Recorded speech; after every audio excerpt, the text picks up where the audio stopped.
معمولی پڑھے لکھے انسان کی یتیم اولاد باپ انتقال کر چکے تھے اور ان کو داخل کیا گیا جامعہ نظامیہ میں، یتیم خانے میں داخل کیا گیا۔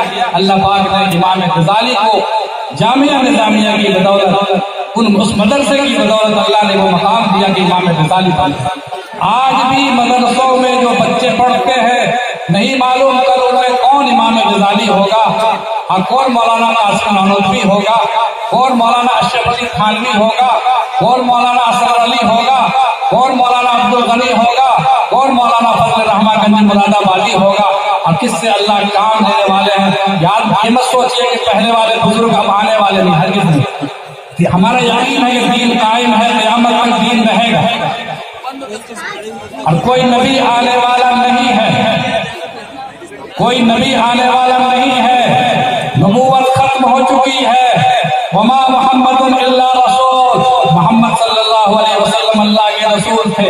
وما كان محمد ابا احد من رجالكم ولكن رسول اللہ وخاتم النبیین، محمد صلی اللہ علیہ وسلم اللہ کے رسول تھے اور خاتم النبیین تھے، اور آپ کی نبوت کے بعد کوئی نبوت آنے والی نہیں ہے۔ جب نبوت آنے والی نہیں ہے تو دین کیسے قائم رہے؟ حضور صلی اللہ علیہ وسلم نے فرما دیا دین علماء سے قائم رہے گا، علماء انبیاء کے وارث ہیں، علماء سے دین قائم رہے گا۔ شکلیں بدلتی رہیں گی، کبھی چندے کا مدرسہ ہوگا، کبھی کسی رئیس کے ذریعے سے مدرسہ چلایا جائے گا، شکلیں تبدیل ہوتی رہیں گی، دین کے ادارے قائم رہیں گے، اور کوئی طاقت ان اداروں کو ختم نہیں کر سکتی۔ اس لیے کہ دین اگر ابدی ہے، دین اگر لازوال ہے، دین اگر دائمی ہے، قیامت تک رہنے کے لیے اللہ نے بھیجا ہے، تو انشاءاللہ یہ ادارے بھی کسی نہ کسی شکل میں قائم رہیں گے، اور یہ امت بھی قائم رہے گی۔ بھوکوں سے یہ چراغ بجھایا نہ جائے گا، دشمنیاں چلتی رہیں گی، چلتی رہی ہیں۔ ہماری تاریخ سنگینیوں سے، خوریزیوں سے بھری ہوئی ہے، آزمائشوں سے بھری ہوئی ہے۔ امام احمد بن حنبل کو سر عام کوڑے لگائے جاتے تھے اور ان کو جیل میں ڈال دیا گیا تھا۔ امام ابو حنیفہ رحمۃ اللہ علیہ جیل میں ڈال دیا گیا تھا، قید خانے میں، انہوں نے آخری سانس قید خانے کی دیواروں میں دی تھی۔ حضرت امام سرخسی نے بھی آخری سانس قید خانے کی دیواروں میں دی تھی۔ علامہ ابن تیمیہ مجدد وقت نے بھی جیل میں اپنی آخری سانس دی تھی۔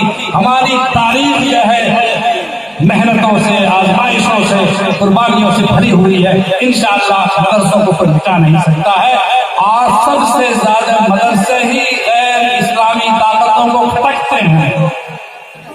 مسلمان اپنے مدرسوں کی کوئی وقت نہیں سمجھتے۔ آج ہم اتنے نادان دوست ہیں، ہم ان مدرسوں کو کوئی اہمیت نہیں دیتے، علماء کو اہمیت نہیں دیتے، لیکن دشمن جانتا ہے کہ یہ علماء میں کیا جان ہے، کیا دم ہے۔